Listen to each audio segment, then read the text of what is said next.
What is happening? Welcome to the Plus Pitch Podcast, your more pitching podcast from pitcherlist.com. My name is Nick Pollock. Today is May 20th, and yes, we are going to talk about baseball. Bryce Miller, fan in the Miller, I am indeed. 5.2 innings of 0 runs, 1 hit, 1 walk, and 7 strikeouts, only 72 pitches, because he did have a double finally in that 6th inning, and then he was going to face Murakami, and they were like, you know what, fine, let's just be careful in this 1-0 game. But Bryce Miller is looking as good as I've ever seen him. His four-seamer has 20 inches of vert, 97 miles per hour instead of like 95 and something around like 18 inches of vert. I mean, it's really crazy how good this pitch is. Oh, yeah, it also has extra cut now to make it more of a weapon against lefties if he can get inside. And then his slider is better. He's throwing that one harder at 88, 89 as opposed to 86 and change. And it hasn't lost any movement in the exchange as well. It's great. And those two pitches are really the main two right now for Miller, but it's mostly the four-seamer. We saw a lot of lefties in this game against the White Sox. I am curious how it's going to look against righties, but he should be better against righties, and we might see that slider be more of an effective pitch, so he doesn't have to go 4-1 on four-seamers to sliders. He did have some cutters in there as well. I think Savant mislabeled it as two sliders, but really did look like 90, 91 mile per hour cutters with a little less drop than the other slider that was more around the gyro kind with extra sweep to, which is nice. The question I have is, does he have the command? That's always been one of the two things that have been the problem with Miller. It was the secondaries before, but we feel really good about the slider right now. So what about the command of all of it? And it was better than usual. It was top half for four-seamers, secondaries generally in the bottom half. I want a little bit better. I won't say that Bryce Miller is an exceptional command guy, but yeah, we're looking good. Kumar Rocker in Coors had an opener and then went 7.2 innings, did not finish the game because it was 103 pitches, even though it was a 10-0 win. It was kind of funny. He has a 3.6 ERA this year, which is crazy. 19 whiffs for a gallows pole.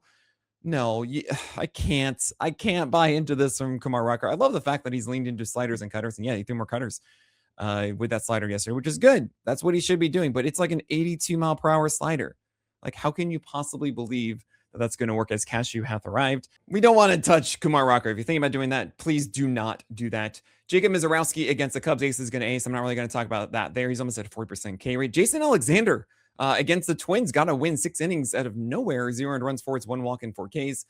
The main thing here I want to talk about is that it was a surprise start. We didn't really expect this, but then that's because when the IL, they normally don't let him go the third time through the lineup. That's what we saw last year. So for those that are thinking this is a quality start, darling, it is not. He had a really good changeup. It effectively took down lefties in this one. He faced a lot of them against the Twins. I'm okay against the Rangers, but I'm not really gunning for it. It could be something like 4.2 thirds innings here. We had the Royals get news that Bubic was going to the IL, so we had a bullpen game including Bailey Falter. He's not in Tampa Bay yet, and Luinder Avila. He went 51 innings the latter, Avila did, and we don't want any of that. Doesn't mean that Stephen Kolek is still in the rotation, so there's our answer there. Landon Roop at Arizona, 6 innings, 1 run, 7 hits, 0 walks, and 3 Ks. He's breaking out in front of us. 3.27 ERA, 115 WHIP, 27% K rate thus far. You cannot drop him. His command is elite now. It has really just been sustained for a while at this point. I'm such a big fan of what Landon Roop is doing. Chase Burns, ace is going to ace there, your company's computer guy. If you get that joke, thank you so much. I hear it every single time I say Chase Burns. Yeah, he's great. And I hope he does not get injured because that was the only reason why he was lower in our drafts because of that spring weirdness.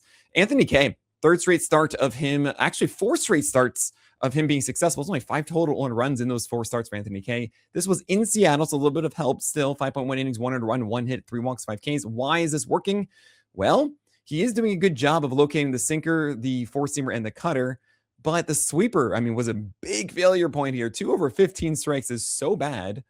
And then the changeup was only thrown 11% of the time, wasn't really overwhelming. He had massive strike rates on the first 3 harder pitches, right? The ones over 90 miles per hour. I don't really think that's necessarily going to stick around for K, and let alone the effectiveness without those secondaries working. So I'm not really still in Anthony Kay, despite me being actually very intrigued early in the spring before the season started. It just hasn't clicked yet for me. Griffin Jacks, great start here. King Cole, 44% CSW at exactly 5 innings. Yes, we're all upset that he didn't go more than 62 pitches. I totally get that. It was a close game here, 1-1. And I can understand that the Rays are trying to maximize this and not throw him into the fire of a third time through the lineup in a very close game like that. Still kind of strange to see him only at 62 and not pushed because his stuff was amazing. And what's crazy in this, I mean, an A plus in our PLV player cards. Griffin Jax, my two favorite things were his fastball and his cutter. And what does he do? He barely throws them. He actually threw 4 four-seamers in his first 6 pitches, including a home run on the second pitch of the game. And then guess what? Nothing else. One more fastball, a four-seamer in the 5th. It was sinkers. 50% strike rate. He went 15 over 16 strikes with his changeup. Griffin Jax. Oh my gosh. I mean, seriously, that is bonkers. And what's kind of cool is that we keep seeing the 96 mile per hour fastball. Like, it's not dipping as much as we thought with a normal transition from the pen to the rotation. So yes, pick him up everywhere. This is working out. And if you remember last week when I did the Plus Pitch podcast, I led with the Griffin Jax. It wasn't a good performance. It was a high walk rate and low strikeouts, but we saw the things that we liked. And this is a good showcase of why we don't necessarily go after the results. We go for what the process is. And Griffin Jax hopefully was someone that you added after that. I hope that he continues to be this good. I'm not going to say that it's going to, though. I have to really say this is the perfect guy to chase. It's a good spec ad. We're hoping for it. But have a quick trigger finger if it does not look good moving forward, right? Do not bank so much that this is going to be your top 30 starter the rest of the year or anything like that. Rainier Suarez, by the way, you can move on from 4.1 innings of 1 run, 4 hits, 3 walks, and 3 Ks. He's going to get Atlanta and the Orioles and the Yankees next. And this was not good command. This was not a guy in rhythm. And I constantly talk about Suarez as the guy that is so dependent on rhythm. Like, you see the waves of this. This did not look good. And with that tough schedule, I actually would swap Suarez for Jax. That's how I feel about it. Jesus Luzardo against the Reds. It was the Reds carpet. Is that real or not? You tell me. But 6 innings, 200 runs, 5 hits, 2 walks, 5 Ks. He had 4 terrible starts, 3 out of his first 4 games. And he has 6 stud starts, right? So 5 of his last 6. Just throwing that out there of Luzardo's probably very good to start the rest of the way. Zebby Matthews, a lot of talk about him. 6 innings, 200 runs, 5 hits, 0 walks, and 6 Ks. A better result to me than the 7-1 last week because, well, not really result, I guess. This was a better version of Zebby because the fastball was up.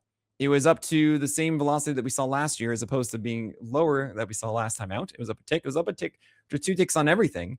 However, we were down 3-4 on all the secondaries last time. And I'm still seeing the slider and curveball sit at average velocities as opposed to the exceptional ones that we saw from Zebby last year. And he had a high strike rate, which is good, but it's also the same problem, which is they're all hittable strikes. They are middle away to right-handers. That's his intent. You can see it. It just kind of waves out from there. That's not what we want from Zebby Matthews, and I am concerned about this. I'm not saying don't go for it, but it does feel like a trap. 2-step against the White Sox and the Pirates await. I'm very worried about it, and I don't know. I mean, if you're in a daily league, you don't have to commit for both starts. Yeah, pick him up. Start him against the White Sox. See how it goes. Fine. I don't think this is the Zebby Matthews we're going to get for the year. Kyle Bradish, 5.1 innings, 200 runs, 4 hits, 3 walks, and 6 Ks. Cool. Awesome. He allowed a home run in the 6th to Yandy Diaz on a very bad slider down the middle, but otherwise that slider was great. Now, the 55% strikes on both the sinker and the four-seamer, not going to last in my view. Maybe the four-seamer as he's trying to not allow guys to put the ball in play, trying to kind of use it as a mix-up pitch, while the sinker should be higher than that. I'm not worried at all about Kyle Bradish. This is fine, and we're going to keep rolling with him. Parker Messick against the Tigers. Very strange. He completely axed the cutter. Now he's going sinkers instead of four-seamers to right-handers. But the four-seamer he's using as a 2-strike pitch, and you got 2 strikeouts on it. I mean, Parker Messick to me is an exceptional talent in what he does in the with the arsenal that he commands super well. This is actually kind of weird with 43% strikes on his changeup to right-handers, which is low. Sinker command is good. The four-seamer command is good. The lack of cutter is kind of weird. I think that'll come back. You keep going with Messick, guys. Like, don't think twice about this. Braxton Garrett was demoted by the Marlins after this one against Atlanta. 3 innings of 2 runs. But It might be Thomas White, but it might be Gusto. It might be Bradley Blaylock. Because he was removed from his last game, they say it was for precautionary reasons, not because he's going to start in Braxton Garrett's place. If Thomas White does get the call, he's a spec ad. He has a really good slider, but right now we don't know.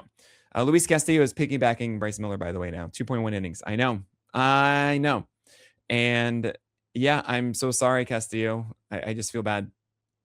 You know, it's just one of those things now. It's like, yep, you are the clear odd man out. Ryan Nelson allowed 2 solo shots, and it's very frustrating, and 300 runs, but it was 7 innings. He fought through it. He didn't get whiffs on his four seam, which is very odd. 2 out of 44 whiffs, very abnormal, especially in Chase Field here. He gets Rocky Road and goes into Seattle next. Like, you absolutely keep starting Ryan Nelson. Griffin Canning had a tough first inning, 2 runs on a home run by Freddie Freeman in the first, and then he really settled down. 5 innings, 300 runs, 4 hits, 1 walk, 5 Ks. Really just the earned run. If it was a solo shot or he didn't allow the third run in that first, then that's a really, really solid outing in against LA.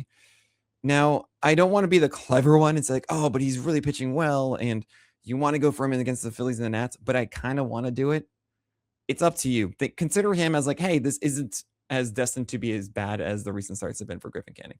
Ben Brown didn't do well. 5 innings, 3 runs, 7 hits, 2 walks, 6 Ks. Yes, he still has a high swing strike rate because he had a 32% swing strike rate on the curveball, which is what? It's unsustainable. I know we did it last time too, but it's unsustainable. He's not going to hold that for the year.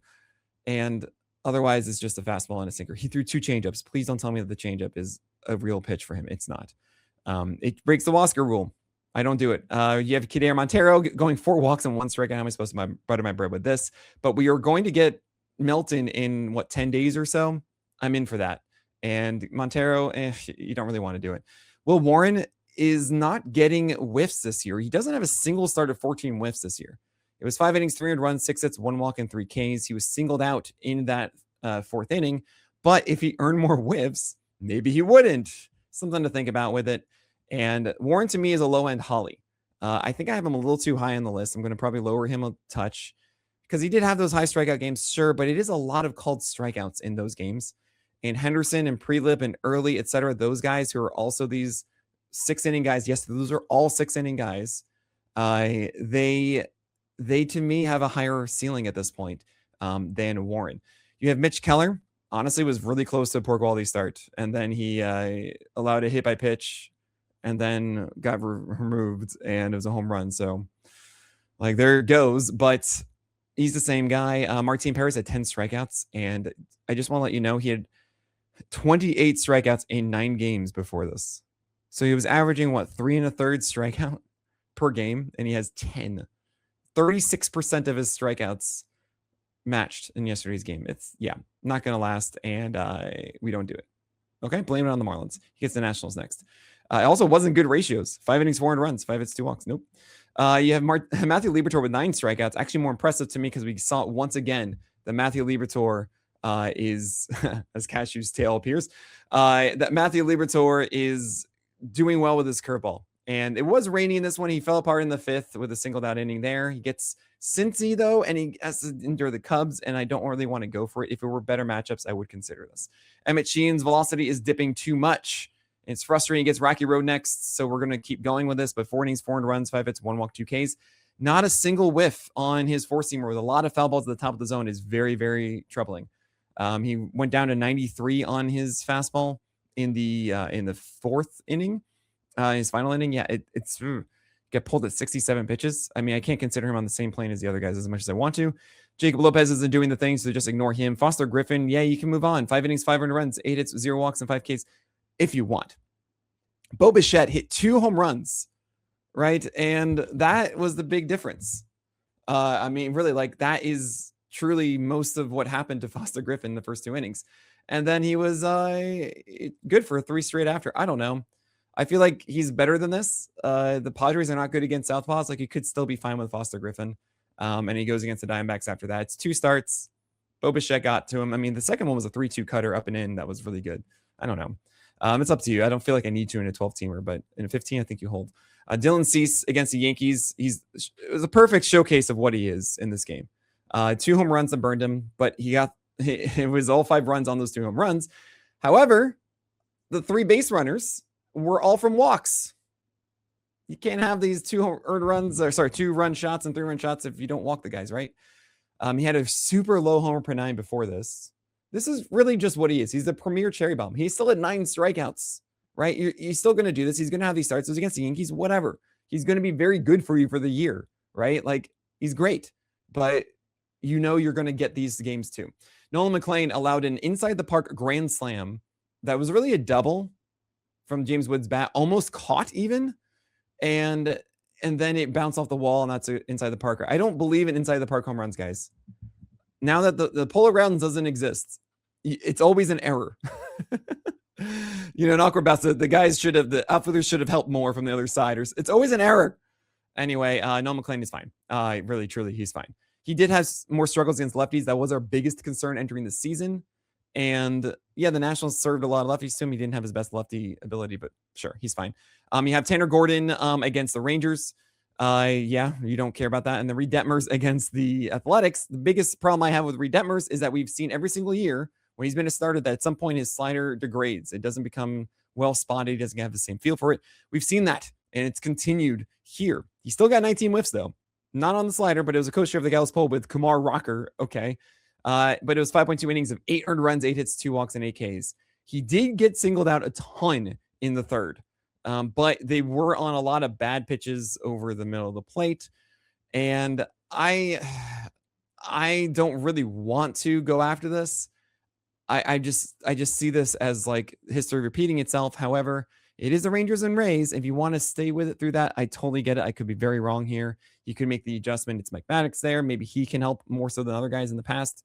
I hope so for Reed Detmers, but I'm not holding my breath. All right, looking at today's games, the questionable start is Carmen Mulzinski against the Cardinals. I don't really like it. Sean Burke at Seattle. Not really the best questionable starts. So good luck, guys. I mean, I don't love it. I don't want to go with Zach Thornton because, of course, it is breaking the pilot rule, so we can ignore that one. And Jansen Junkins going against Atlanta, Tyler Mahle against the Diamondbacks. I want to be Tyler Mahle, but you can't at this point, really. Tomorrow is Thursday. We have a very small number of games, only 7 of them. And Kay Cavalli or Dustin May, which are the ones that are my stream pick of the day. You can go either way. I'm going to go with Kay Cavalli because the Mets are just that bad. He breaks the Wasker rule, but at least he goes longer than Ben Brown. And he does have a variant of the curveball that is a sweeper, at least. Dustin May has gone 6 innings fair number of times at this point. He's showcased some whiff ability, a little bit better command than he did at the beginning of the season as well. If you need quality start, okay. But I really would like to save my streams for others. If Eduardo Rodriguez is out there, he does get Rocky Road, and he is a 15-team Toby, which means that against this really good matchup, he's worthwhile in a 12-teamer. You have in the do not start tier Luis Severino, David Peterson, Yuki Sagano, so sorry, and Spencer Miles, and you don't want to touch any of that. And that is it for today's episode of the Plus Pitch Podcast. Thank you guys so much for following along. We do have a promotion right now for Memorial Day 25. You are going to get 25% off if you sign up with PL Pro with promo code Memorial25. It's for PL Pro yearly.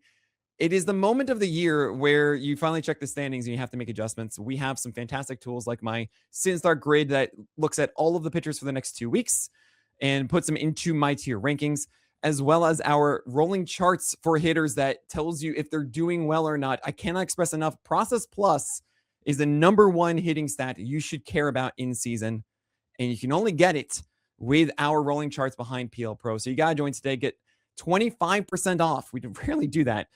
For PL Pro yearly with promo code Memorial25. All right, that is it for today. Thank you all so much for listening. My name is Nick Pollock, and may your BABIPs be low and your strikeouts high.